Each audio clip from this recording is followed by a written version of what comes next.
अब अगले दिन हम वही लड़के को देख पाते हैं और फिर ये लेडी उस लड़के को रियो रियो करके पुकार रही होती है। और उसके बाद जब वो देखता है तो वो बोलता है क्या मैं इसे चेक कर सकती हूँ। तो फिर रियो वो पेपर लाकर उसको दे देता है और फिर वो लेडी वो पढ़ने के बाद उसको दूसरे लड़के को दे देती है और वो बोलते हैं ये तो सच में काफी ज्यादा कमाल का है। इसके बाद हम जेन और बाकी सबको देख पाते हैं जो कि वही बोर्ड को देख रहे होते हैं और मिसुहिडे उसको चिढ़ा रहा होता है। उसके बाद हम शिरोयुकी को देख पाते हैं जो कि वहाँ पर ही आ रही होती है। तभी उसको रास्ते में एक गार्डन जैसा जगह मिल जाता है। फिर वो वहाँ पर देखने लग जाती है और उसे वहाँ पर वही बच्चा दिखता है जो कि अभी भी कुछ हर्ब्स के बारे में पता कर रहा था। और उस लड़के को देखकर शिरोयुकी को वो याद आ जाता है। तभी शिरोयुकी रियू के बास्केट के अंदर देखने लगती है और कहती है इसमें तो एक चीज मिसिंग है। जिसके बाद तो रियू उसको देखने लग जाता है। तो फिर शिरोयुकी उससे माफी मांगती है और वो लड़का तो शिरोयुकी को देखकर थोड़ा सा शर्माता है। और उसके बाद शिरोयुकी उसके पास आती है और वो लड़का बताता है मेरे बास्केट के अंदर कोको ग्रास मिसिंग है।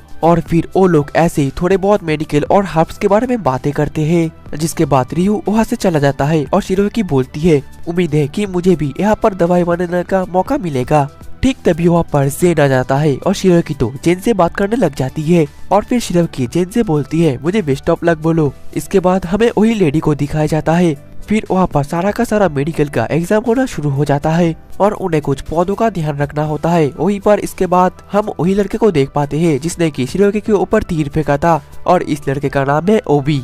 और फिर ओबी बैठकर शिरोयुकी को जाते हुए देख रहा था। अब अगले सीन में हम जेन को देख पाते हैं जो कि बैठकर शिरोयुकी के बारे में सोचे जा रहा था। तभी वो बाहर देखने लगता है और उसे पता चलता है अभी भी कुछ जगह का लाइट ऑन है। फिर वो वहाँ पर जाने लगता है लेकिन वो अंदर जाने के बजाय वहाँ पर वो छुपा रहता है और वो देख पाता है अंदर तो शिरोयुकी काफी ज्यादा मेहनत कर रही है। और तभी जेन को महसूस होता है कि वहाँ पर तो कोई आ रहा है।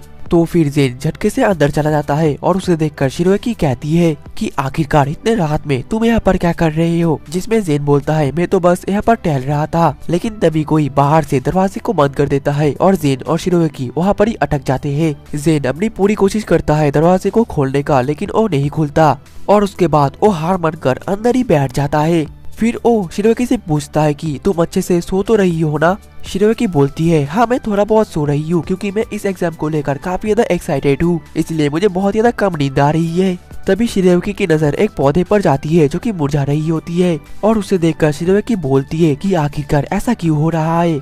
फिर वो उसके बाद पानी को लेकर चेक करती है तो उसे पता चलता है वो पानी तो काफी ज्यादा मीठा होता है। तभी शिरोयुकी बोलती है इस पानी के अंदर तो जहर है। जो सुनकर जेन डर जाता है और बोलता है क्या इस पानी के अंदर जहर है। शिरोयुकी बोलती है तुम्हें डरने की कोई जरूरत नहीं है क्योंकि ये जहर इंसानों के ऊपर काम नहीं करता। फिर जेन बैठ जाता है और बोलता है मुझे सभी चीजों के बारे में बताओ। फिर शिरोयुकी बोलने लगती है यहाँ के ऊपर वाले जो फ्लोर है वहाँ का पानी बिल्कुल सही है, मतलब कि यहाँ पर कोई ऐसा पौधा है जिसकी वजह से पानी मीठा हो रहा है और ऐसा अक्सर होते रहता है इस तरीके के हर्ब्स के साथ। जिसके बाद शिरोयुकी एक पौधे को जाकर उसके रूट को चेक करती है तो उसे पता चलता है वही पौधा मीठा होता है। इसके बाद शिरोयुकी बोलती है किसी ने इस पौधे को उल्टा लगाया है जिस वजह से पानी इसके वजह से मीठा होता जा रहा है। और इस पौधे को देखकर ऐसा लगता है इसको बहुत समय पहले लगाया गया है, इसलिए अगर मैं इसको अभी नहीं निकालूंगी तो इसके वजह से पानी तो पूरा तरीके से मीठा हो जाएगा और बाकी पौधों को भी नुकसान होगा। जेन क्या तुम मेरी मदद कर सकते हो, तुम जाकर पानी को बंद कर दो क्योंकि मैं अब सारे के सारे पौधों को निकालने वाली हूँ। जो सुनकर जेन बोलता है क्या तुम अकेली इतना सारा काम कर भी सकती हो और इससे तुम्हारे मास्क में भी इफेक्ट पड़ सकता है। शिरोयुकी बोलती है अरे कोई बात नहीं, जब तक तुम मेरे साथ हो तब तक मैं कुछ भी कर सकती हूँ। जो सुनकर जेन थोड़ा सा खुश होता है और उसको तो पुरानी चीजें याद आना लगता है। इसके बाद वो लोग वहाँ के पूरे गार्डन को पूरी तरीके से उगाड़ते हैं और बहुत ज्यादा साफ सफाई करके फिर से उसको लगाते हैं और वो दोनों वहाँ पर बहुत ज्यादा मेहनत करते हैं। लेकिन अंत में वो दोनों सब कुछ ठीक कर ही लेते हैं। और तभी वहाँ पर वो लेडी भी आ जाती है जो कि शिरोयुकी की एग्जाम लेने वाली थी और वो देखती है जो जेन है उसका हालत तो काफी ज्यादा खराब है। और फिर शिरोयुकी उस लेडी को सारी की सारी बात बता देती है और कहती है कि हम दोनों ने मिलकर सब कुछ ठीक कर दिया है। जिसमें वो लेडी बोलती है ओ तो फिर तुम्हें उसके बारे में पता चल ही गया और तुम दोनों ने मिलकर सब कुछ ठीक भी कर दिया और तुमने तो इसमें प्रिंस की भी मदद लिया है। जिसमें शिरोयुकी बोलती है आगे जाकर ये हर्ब्स प्रिंस की भी जान को बचा सकती है। तभी जेन बोलने लगता है ऐसा कोई बात नहीं है, यहाँ पर तो मैं अपने मर्जी से आया था। और आगे जेन ये भी बोलता है कि शिरोयुकी का एक कंप्यूटर डोर को लॉक कर दिया था ताकि वो शिरोयुकी को एलिमिनेट कर सके। जिसमें वो लेडी बोलती है हम लोग इसके बारे में अच्छी तरीके से इन्वेस्टिगेट करेंगे और अगर आप मुझे एक बार क्या भी देते तो भी हम इसको एक हर्बलिस्ट के तौर पर रख लेते। लेकिन जेन बोलता है शिरोकी को सेल्फ डिपेंडेंट रहना ही पसंद है और अगर मैं कुछ ऐसा कर देता तो शिरोकी मुझ पर गुस्सा करती। और ये सुनकर वो लेडी तो हंसना शुरू कर देती है। फिर वो बोलती है शिरोकी तुमने बहुत ही ज्यादा अच्छा काम किया है और तुम यहाँ पर सिलेक्ट हो जाती हो। आगे वो कहती है जो रियू है उसने एक टेस्ट डिजाइन किया था जिसमें आपकी कितनी ज्यादा नॉलेज है यही जरूरत नहीं है, आप किस तरीके का एटीट्यूड रखते हो, जैसे कि तुमने सारे के सारे पौधों को पहले निकाला और फिर वापस से लगाया। और ये बात सुनकर तो शिरोकी काफी ज्यादा हैरान हो जाती है कि रियू ने इस तरीके का टेस्ट डिजाइन किया था। फिर वो लेडी बोलती है लगता है तुम रियू को पहले से ही जानते हो, इसलिए शिरोकी अब से रियू तुम्हारा सीनियर होगा। और फिर वो शिरोकी को लेकर एक जगह पर जाने लगती है। फिर उसको रियू के कमरे के अंदर लेकर जाती है। वहीं पर रियू अपने कमरे के अंदर बैठकर काम कर रहा रहता है। वहीं पर शिरोकी तो रियू को काम करते हुए देखने लगती है। शिरोकी रियू को रियू सर बुलाने लगती है, जिसमें रियू बोलता है तुम मुझे सर कहकर मत बुला क्योंकि मैं अभी भी बच्चा हूँ। जिसके बाद शिरोकी थोड़ा सा हंसती है और फिर वो गिफ्ट के तौर पर रियू को थोड़ा सा हर्ब्स देती है, जो देखकर रियू बोलता है तुम्हें पता था कि मुझे कौन सा हर्ब्स चाहिए। और आगे शिरोकी बोलती है तुम्हारा एग्जाम लेने का तरीका सबसे ज्यादा अच्छा था। वहीं पर रियू तो उन हर्ब्स को लेकर दवाई बनाना शुरू कर देता है और शिरोकी रियू को मेडिसिन बनाते हुए देख रही होती है। लेकिन तभी वहाँ पर एक आदमी आ जाता है और शिरोकी रियू को बुलाने लगती है। लेकिन वो आदमी तो रियू को देखकर बोलता है मुझे तुम्हारी दवाई नहीं चाहिए। तो फिर रियू वहाँ से चला जाता है। उसके बाद वो आदमी एक गहरी सांस लेता है। तभी शिरोकी पूछती है कि आखिरकार तुम्हारी प्रॉब्लम क्या है। वो आदमी बताता है कि मैं रियू की दवाई नहीं लेना चाहता क्योंकि वो अभी भी एक बच्चा है और वो मेरे ऊपर उल्टी पुल्टी दवाइयों का टेस्ट करेगा। जो सुनकर शिरोकी को थोड़ा सा गुस्सा आ जाता है और वो बोलती है रियू कभी भी ऐसा नहीं करेगा और अगर तुम्हें यहाँ पर इतनी दिक्कत होती है तो तुम यहाँ पर क्यों आए हो।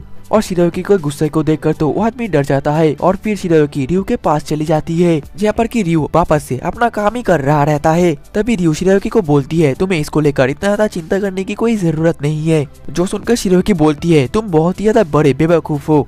और ये सुनकर तो रियू काफी ज्यादा हैरान हो जाता है। तभी रियू देखता है कि जेन खिड़की के बाहर खड़ा हुआ है और वो तो उसको बुला रहा है। इसके अगले पल ही रियू जेन के पास चला जाता है और वो दोनों पेड़ के नीचे बैठकर एक साथ बात कर रहे होते हैं।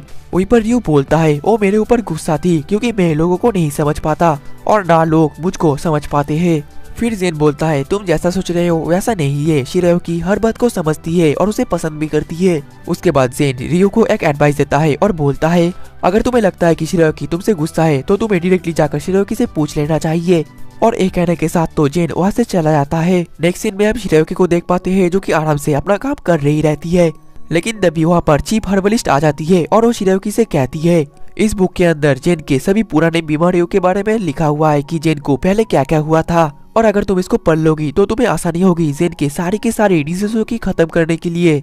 जिसके बाद शिरोकी उसको पढ़ना शुरू कर देती है और वो पढ़ने के बाद तो वो काफी ज्यादा हैरान होती है। और तब उसे पता भी चलता है कि जेन को तो बहुत बार पॉइजन दिया गया है और उसको तो बहुत सारी अलग अलग तरीके का बीमारी भी है और इसीलिए जेन ने कहा था कि उसको पॉइजन की आदत है क्योंकि उसको बार बार पॉइजन दिया जाता था। और ये सब कुछ पढ़कर तो शिरोकी काफी ज्यादा इमोशनल हो जाती है और वो तो रोना शुरू कर देती है। वहीं पर शिरोकी को रोते हुए तो रियू देख लेता है, जिसके बाद वो दौड़कर जेन के पास जाने लगता है। वहीं पर जेन तो मिसुइडे के साथ तलवारबाजी का प्रैक्टिस कर रहा रहता है। तभी रियू जेन को जाकर सारे के सारे चीजें बता देता है और रियू की बातें सुनकर तो जेन काफी ज्यादा चौंक जाता है। और उसके बाद वो सीधा शिरोकी के पास जाता है और वो बोलता है लगता है तुमने मेरे सारे के सारे मेडिकल रिकॉर्ड को पढ़ लिया। लेकिन शिरोकी बोलती है तुम्हें ये कैसे पता चला। जेन बोलता है क्योंकि मैं तुमको अच्छी तरीके से जानता हूँ। फिर जेन शिरोकी को गले लगा लेता है और बोलता है मैं तुम्हारे साथ तब तक रहूंगा जब तक कि तुम चाहोगी।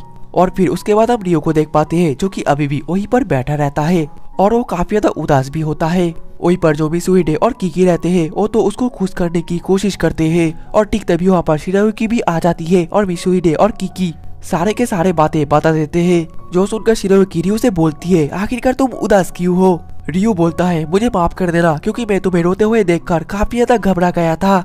और उसके बाद शिरोकी बोलती है कोई बात नहीं, तुम मेरे नाम से ही बुला सकती हो। ये सुनने के बाद तो रियो जेन की कई बात को याद करने लगता है। फिर वो शिरोकी के उसके असली नाम से बुलाने की कोशिश करता है और बहुत ज्यादा मुश्किलें और मुशक्कत के बाद वो आखिरकार शिरोकी को उसके नाम से बुला ही लेता है। जो सुनकर तो शिरोकी काफी ज्यादा खुश हो जाती है और बोलती है हाँ यही मेरा नाम है। और ओरियो को थैंक यू भी बोलती है उसके लिए यहाँ तक दौड़ के आने के लिए। और शिरोकी को खुश देखकर रियो भी काफी ज्यादा खुश हो जाता है और बोलता है योरो शीघ्र। और ये सुनकर जेन बोलता है ये तो तुम्हारा फेवरेट फ्लावर है ना रियो? जिसमें शिरोकी पूछती है आखिरकार ये फ्लावर तुम्हारा फेवरेट क्यों है? जवाब में रियो बोलता है क्योंकि वो फ्लावर रेड कलर का होता है और काफी ज्यादा प्रीटी होता है। जिसके बाद शिरोकी बोलने लगती है लोग फ्लावर से काफी ज्यादा सिमिलर है, कभी कभार वो मीठा होता है तो कभी कभार वो बहुत ज्यादा कड़वा, और आपको उन दोनों को ही अपनाना पड़ता है और इसी तरीके से आप ग्रो करते हैं। और आज तो मैंने यही बस सीखा है।